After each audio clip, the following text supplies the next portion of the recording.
Won't tell you a lot about food banks. It exists in, I guess, in all your countries as well. What we do is receiving fresh food, and we do it in a large scale. We move around 2 tons a day, and we get it from the big companies, from producers and wholesalers, and not from the supermarkets. But what I could say, if I should talk about challenges there, if you go back a little bit, if I should talk about the challenging there, I still think that the biggest challenge working with the companies is to get them to acknowledge the food waste hierarchy that Tim was talking about before, because we still see that they do not understand that, or they don't accept or acknowledge that food is made for people, to be eaten by people. They still think it's cheaper to throw it away as a biofuel.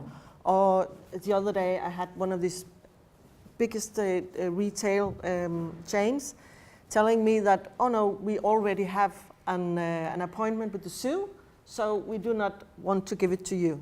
And I think it's very important that we start, and for that we also need the ministry and everybody else. We need this partnerships between the civil societies, the business and the publics, that we all agree that this is how we do it, because it's the other way to go to we bring the food to organizations who work with the charities, who work with vulnerables, who work with people in need for better food.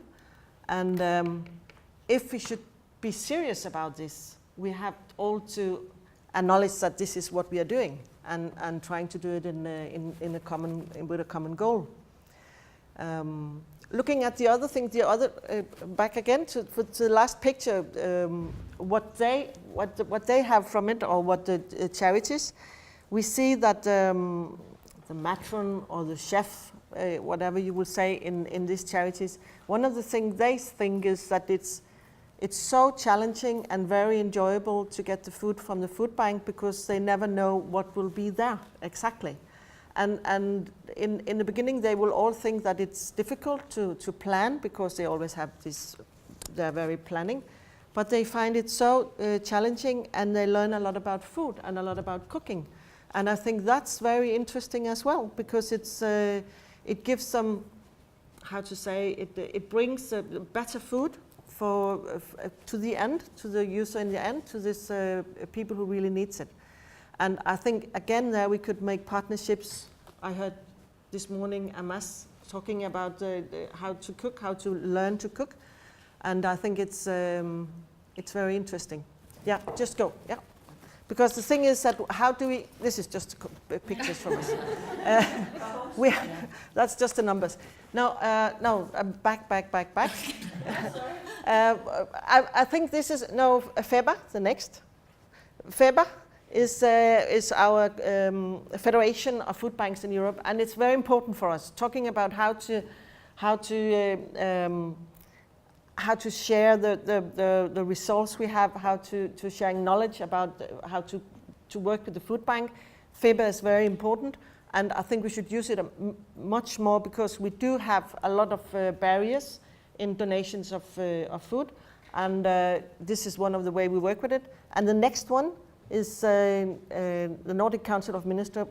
Again, we work a lot with the Swedes and Norwegian, but the last one is kind of important, I think, as well, because the business and big corporations can also share the knowledge we have and the results we have from each country. For example, we work a lot together with Kellogg's, and sharing the knowledge about breakfast clubs, how we do it, the resource. And the breakfast clubs in school is quite important, I will say.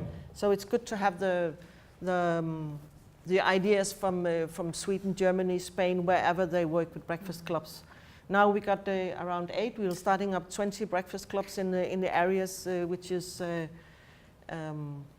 vulnerable in Denmark, and I think it's an important thing.